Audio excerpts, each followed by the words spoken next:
Foi divulgada mais uma pesquisa agora há pouco da Datafolha de intenção de votos para a presidência da República. O candidato do PT, Luiz Inácio Lula da Silva, aparece na frente com 45%. Jair Bolsonaro, do PL, registrou 33%.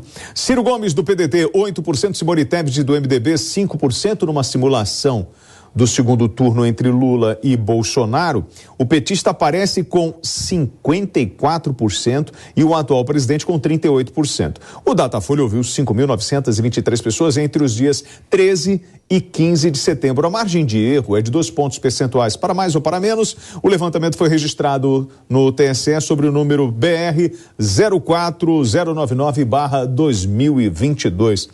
Vamos lá, como é que a esquerda está analisando este novo resultado da pesquisa Datafolha, Felipe? É um cenário de estabilidade total, não é? E demonstra claramente que a manifestação... Não creio que seja um já ganhou. Segundo turno são outras eleições. Acho dificilmente que o Lula vai ganhar essas eleições no primeiro turno. Mas mostra claramente que é um cenário de estabilidade total. Mostra claramente também que o evento de 7 de setembro não produziu efeito algum na população em geral, não é? E mostra claramente que o Bolsonaro, ele manteve, Lula também manteve. É um sinal de estabilidade, não é? E demonstra claramente que o maior adversário do Bolsonaro é o bolsonarismo, não é? Tendo em vista essa escalada da violência que está tendo, como teve com a jornalista no debate recente, né? Que de forma completamente equivocada assediou a jornalista de forma indevida no ambiente de trabalho dela. Ou seja, o Bolsonaro ele tem que tirar alguma carta da manga para poder crescer e tem que segurar esses aliados dele que só causam problemas, né? E o Lula, por outro lado, dificilmente ganha no primeiro turno. A eleição está indo para o segundo turno e segundo turno são outras eleições. Bom, Marco, o Felipe acaba de atribuir aí esses movimentos como o desse agressor a Bolsonaro. Isso prejudica a imagem do Bolsonaro? É um ato dele isso, ou estimulado por ele? Não. E mais uma... A esquerda não reclamou tanto do Auxílio Brasil, Auxílio Caminhoneiro, táxi, e dizendo que isso ia fazer com que Bolsonaro ficasse à frente nas pesquisas, e agora eles estão com outro tipo de sentimento?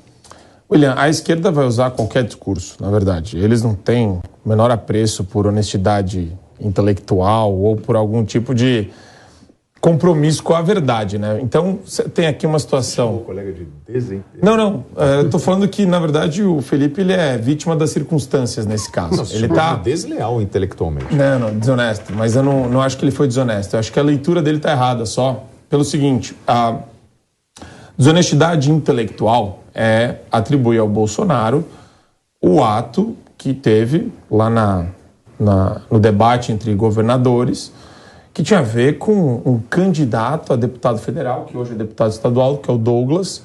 Inclusive, tudo errado aqui, né? A abordagem, eu não concordo, não acho legal a abordagem, esse estilão meio New Age aí, MBL New Age, né? Tentar... Meio querendo aparecer.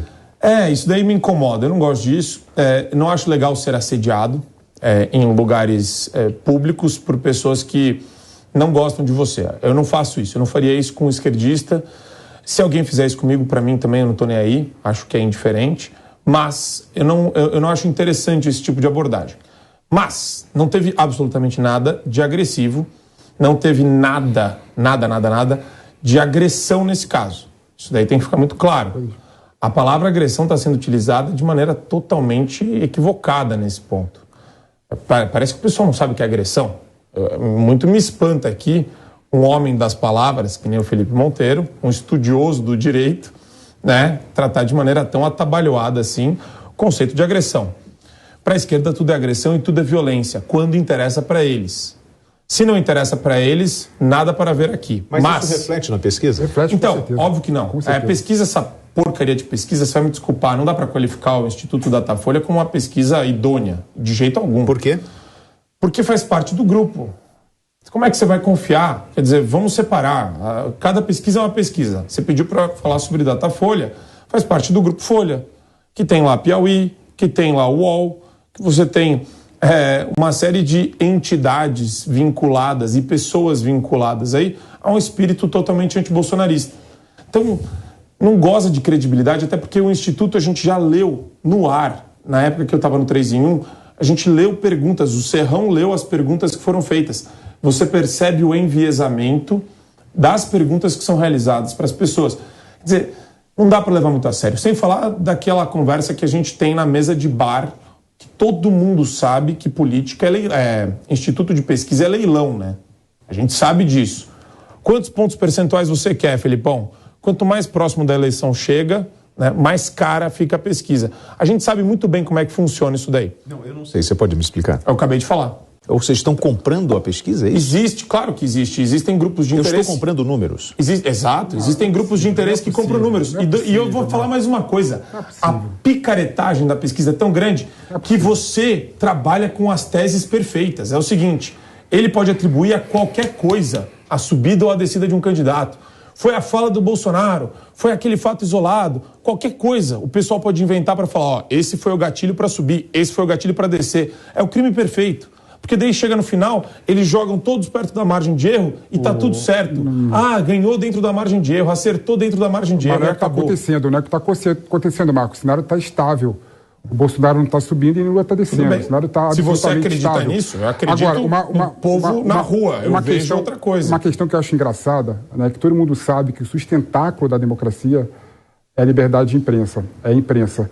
Eu acho impressionante como você, Marco, gosta de vociferar a favor da liberdade de expressão, sim, mas você, ao mesmo tempo, não dá valor, não dá credibilidade para a imprensa, entendeu? Acho isso impressionante, né?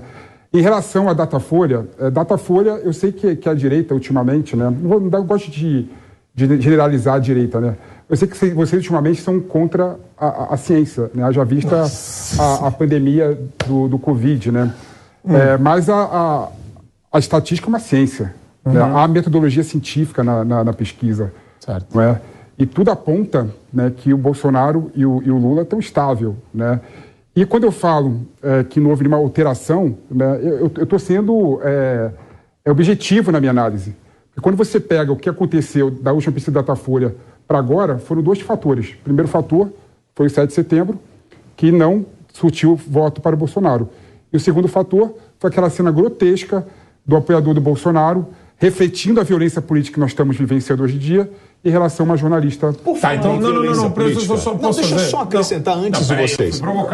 Você vai poder responder, mas como ele falou sobre violência, 7 em cada 10 pessoas dizem ter medo de serem agredidas fisicamente por causa das suas escolhas políticas, de acordo com o levantamento feito pelo Datafolha, a pedido do Fórum Brasileiro de Segurança Pública e da Rede de Ação Política pela Sustentabilidade. É só para complementar em função do que ele falou. Marco Antônio. O que está passando aí? A imagem da briga entre aquelas duas pessoas, aquele senhor que estava fazendo uma festa e chegou o outro e começou a atirar contra ele. Lembra disso? Tá, mas agora, o que é isso aqui? É uma... Não, esse caso, Marcos, eu não sei se você lembra... Não, eu lembro. Peraí, calma, estou sendo irônico aqui, porque eu não estou entendendo a gente... assim, uma coisa que eu acho interessante do fenômeno... Você acha que essa imagem tem que sair porque não podemos associar violência política ao que aconteceu neste ato? Primeiro que eu acho que essa associação ela é ruim, ela é péssima, não tem absolutamente nada a ver. Você acha boa, Felipe? Não, calma, peraí, deixa eu fazer um ponto só, porque o Felipe já falou um monte aqui também, eu preciso só retomar ali. Eu acho que não tem nada a ver ficar passando essa imagem, sinceramente. Eu acho bizarro isso daí, porque é uma forma de querer credibilizar esse dado ridículo que a gente está comentando a respeito. Mas isso daí não tem nada a ver. Não, que pesquisa? Pesquisa de fundo de quintal? Não, Datafolha, mano. Você vai me desculpar, isso é ridículo.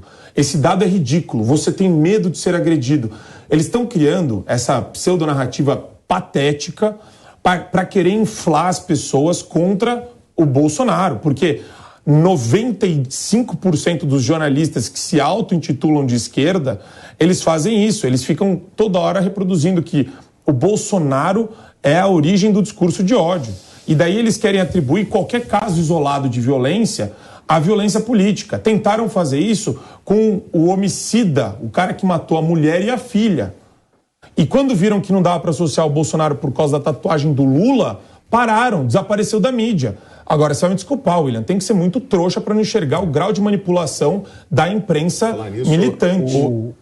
Pois não, Felipe. Não, só colocar um ponto aqui que eu acho importante. Na escala da violência é uma realidade no Brasil hoje em dia. Não dá para você fugir disso. Então você acredita nesse dado do Datafolha? Eu acredito, mas assim, eu vou fazer um... Medo? Não, só uma coisa. Desculpa, o Piperno desceu na Paulista durante as manifestações de 7 de setembro. Durante as manifestações de 7 de setembro. Pergunta o que aconteceu com ele.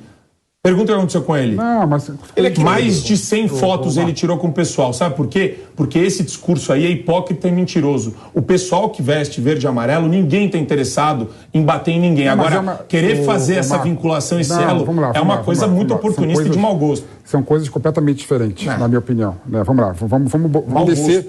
Vamos descer para a terra e vamos analisar a questão da forma que é. Sim. A violência política no Brasil não começou com o Bolsonaro, não começou com o Lula. Começou em 2014, naquela eleição da Dilma com Aécio, do nós contra eles, né? Que culminou com o Aécio questionando o resultado das urnas eletrônicas. Né? Nas eleições de 2018, a escalada cresceu absurdamente, com a facada do Bolsonaro, que foi um absurdo. Realmente, o Bolsonaro foi vítima de violência política. Não dá para falar que não tem violência política. Desculpa, Marco. O Bolsonaro foi vítima de violência política também. Existe esse negócio de atribuir vamos lá. Vamos analisar. Ridículo isso. O Bolsonaro, por um lado, começou uma escalada de discurso de ódio, realmente. Falou do Estado Ustra no impeachment da Dilma. A ditadura militar no Brasil traz mais memórias para várias pessoas que vivenciaram aquela época. O Bolsonaro tem um discurso, vão matralhar os inimigos, não usou essas palavras, mas usou palavra próxima disso. O Bolsonaro, o Lula, por outro lado, chama a manifestação do 7 de setembro como desfile da Ku Klux Klan.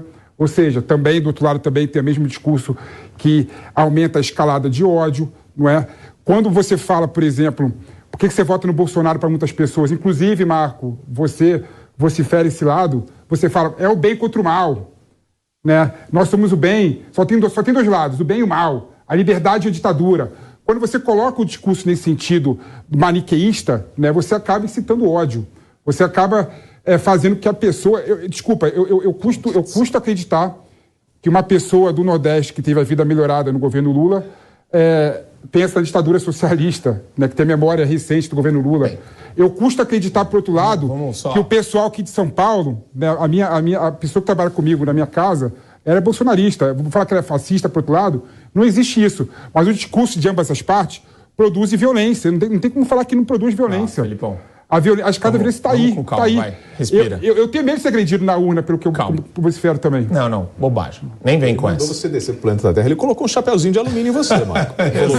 Colocou. É que eu não sei porque ele incorporou o espírito do isentão agora, né? Isentão, eu? Não. Deve ter algum interesse subjacente. Isentão, não. Ele é uma esquerda do centro, é isso? Não, sempre que você escuta alguém falar nem aqui, nem ali, vamos aqui no meio, é que no meio tem alguém pedindo voto. Tá? Não, mas é tudo bem, aqui, ó. O que acontece? Felipe, esse negócio de ficar simplificando o que é discurso de ódio é o maior problema de vocês da esquerda. Discurso de ódio é muito objetivo, é muito simples. É atribuir a um determinado grupo de pessoas um ato de violência iminente no espaço e no tempo. Então tá tendo uma passeata da CUT na Paulista, é o seguinte, pessoal, vamos lá, às 2 horas, quebrar a cara de todo mundo da CUT. Vamos quebrar a cara desses vagabundos. E eu conclamo as pessoas para um ato de violência iminente. Isso é discurso odioso, tá? Ponto. O resto é interpretações absolutamente subjetivas a respeito do que incita ódio, do que incita violência. Se você não gosta da maneira como o Bolsonaro fala, isso é um problema seu, dentro do seu lar, é um problema que você tem com o Twitter do Bolsonaro. Deixa lá no Twitter. Agora, ficar traduzindo isso daí para atos de violência concretos. E mais, sim, violência política sempre existiu no Brasil, sempre existiu. E vai lá no Nordeste, vai lá no Ceará para você ver o que é ato de violência política no Ceará. Existe há muito mais tempo e é muito pior. Só que ninguém fala nada. O que eu estou fazendo aqui é uma leitura um pouquinho mais sofisticada. Mais sofisticada? Mais sofisticada. Te convido para uma análise um pouco mais sofisticada. Não. A mídia criando esse elo entre atos isolados de violência diretamente com Jair Bolsonaro, exatamente da mesma forma que o PT. É só isso que você está vendo. E outra, você fez uma coisa muito feia aqui, e eu vou te corrigir. Tudo bem, depois você pode se retratar comigo, em pessoal, aqui no particular. Não, façam isso aqui, por favor. Você pegou falas do passado de Bolsonaro, inclusive sem, né, reproduzi-las adequadamente, e você pegou uma fala atual do Lula, entendeu? E está fazendo tábula rasa aqui, você está fazendo a mesma medida para as duas. O Lula falou agora com o Ku Klux Klan, ele chamou todo mundo do dia 7 de setembro de racista. A cara de pau desse candidato é gigantesca. Ele chamou todo mundo de racista e depois aumentou, dobrou a aposta, falou que era supremacista branco. Então, quer dizer, não dá para fazer esse comparativo. Não, dá para fazer o comparativo porque o nós contra eles que o PT lançou em 2014, Bolsonaro hoje em dia monopoliza esse discurso nós contra eles também hoje em dia, né? Quando ele pega o microfone para falar no ato de Brasília e fala, não é questão de escolha de presidente, de democracia, é questão de quem quer liberdade, quem quer ditadura. Sim. Quem quer... então, Marco, isso aí não existe isso, desculpa, não existe. Vamos qualificar o debate, entendeu? Os dois... Quando você se coloca numa situação de superioridade em relação a outra pessoa, isso é fascismo. Isso não é violência. Não tem outra coisa, desculpa. Eu falei, eu tenho a moral, eu sou do bem. Quem votar contra mim é do mal e é imoral. Não tem moral, não tem qualificação. Isso é um discurso errado. Ô Marco, você recebe agressões na internet em função do seu posicionamento? Nas minhas páginas? Sim. De vez em quando aparece um esquerdista maluco lá. O Felipe falou que tem medo dessas agressões, né? Você tem medo de ser agredido na rua, Felipe, pelo seu posicionamento? Eu tenho medo de ser agredido na rua. Marco, você tem? Nada, imagina. E tem um agravante hoje em dia. Hoje em dia é mais fácil conseguir o CAC, conseguir porte de arma é fácil. Alguém toca um violino pro Felipe aqui, ó, que ele tá triste, ele não sei o que tá acontecendo com ele hoje. Ele tá com medinho, não sei do quê. A gente tem um debate normal, como qualquer outra pessoa, tem gente que discorda dele, vocifera isso na internet, às vezes de maneira educada, polida, sofisticada, às vezes de mau gosto. Ponto final. Não dá para ficar criando essa espécie de a violência está em qualquer lugar, em qualquer esquina. Não, o Brasil sofre de um problema de violência muito pior, muito mais estrutural, que tem a ver com outros fatores. Ficar atribuindo isso a discurso de político durante a eleição hoje em dia política é uma forma de do lado, calma lá. Uma forma de sectarismo, é uma forma de incitar violência, sim. Eu sei que você não vai gostar disso. Não. Do lado do Bolsonaro. Ninguém da direita está estimulando nenhum ato de violência. E vou além. A maior manifestação que teve na história do nosso país foi nesse último dia 7 de setembro e ninguém viu uma lixeira virada. Ninguém viu golpismo. Até agora há pouco, tinha ministro do Supremo falando em atos golpistas financiados o que eu acho interessante, pela elite empresarial. E agora o que aconteceu? Parece que passou o quê? O que aconteceu no dia 7 de setembro? Cadê o ato golpista? Que o Marco está conseguindo oprimir você, Felipe. Que você está se sentindo acuado. Você está se sentindo acuado nesse debate, não? Não, de forma alguma de se acuado. E por que você deixa ele caçar a tua palavra? Ele caça a minha palavra o tempo todo, né? É mais uma forma de autoritarismo do bolsonarismo, né? Não deixa eu falar. Ele gosta de falar e monopolizar a palavra. Né? Qual a palavra? Mas, Marco, não dá para você falar que não tem violência política quando você vê no vídeo que passou aqui, numa festa de aniversário, uma pessoa aliado ao Lula teve a sua vida perdida por conta de um bolsonarista que entrou na festa atirando e matando. Então, né? Mas é ridículo a qualificação, Felipe. O que eu tô falando é o seguinte, mas é uma questão, é um fato. É ridículo, ninguém fala do lulista que matou a filha e a esposa.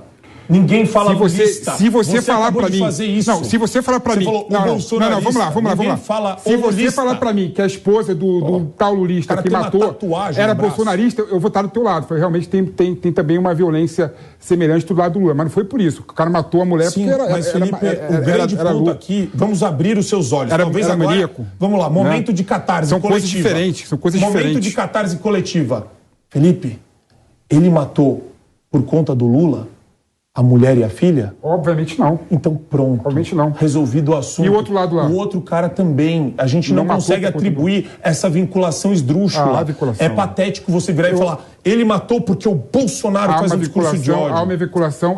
Mas isso é um caso isolado. Eu só quero destacar que é um caso que demonstra a violência política. Isso é absurdo. A violência política. Você não sabe o motivo do cara de ter matado fulano, ciclano. Não dá. Entendeu? Nós tivemos outro caso no Mato Grosso que o delegado estavam os dois bêbados no meio da roça, um puxou a faca para o outro e acabou matando o outro lá, e eles estavam discutindo política. A gente pode encarar isso como um crime político ou um crime que aconteceu, que é uma característica de uso de arma branca no Mato Grosso, ou foi uma discussão produzida pelo álcool? Como é que a gente consegue? Qual é o limite, gente, entre a motivação política e um ato de homicídio que aconteça por outra motivação?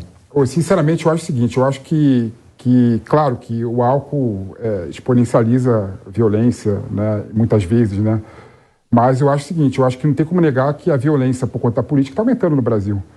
Você virar as costas para esse dado claro e evidente, você está vendo o mundo da ficção. Né? As pessoas estão brigando mais por política. A minha família briga por política. Sua família? Brigam com você? Várias esquerda. Eles não gostam de ser esquerda. Várias pessoas brigam por política. Eu brigo com amigo por política. As pessoas não... meu Instagram, por exemplo, quando eu posto alguma coisa, o pessoal vai me xingar. Posso falar? Isso daí é muito feio. Parece hipersensibilidade. Existe isso. As pessoas pessoas estão intolerantes, Marco. Vamos reconhecer. Tem um monte de amigo de esquerda. Pra gente poder melhorar. Tá intolerante. Se tem uma galera que é intolerante, é o pessoal da esquerda com a direita. Esse é o grande ponto aqui. Sabe o que aconteceu? Sabe o que aconteceu? Eu ainda falo com vários colegas e amigos de esquerda. O contrário não é verdadeiro. Agora, peraí, também, aqui não é sala de psicólogo, ninguém está aqui com hipersensibilidade afetiva. Não, é grave. As pessoas estão morrendo por isso. Não. Não é só caso de terapia, não. De resolver na sala de terapia. Isso daí é alarmismo. É algo que os candidatos a presidente da República têm que dar o exemplo e parar com essa escalada da violência, porque eles são culpados disso. Deixa eu te falar. E ponto final, mano. Se tem um lado que está errado... Não diminua a questão, Se tem um lado que está errado, é o lado do Lula, que chama todo mundo. Como é que foi esse O Bolsonaro não fez um discurso virulento na campanha até hoje. Da onde você está tirando que ele está fazendo discurso virulento? Você não consegue falar para mim de uma fala violenta dele?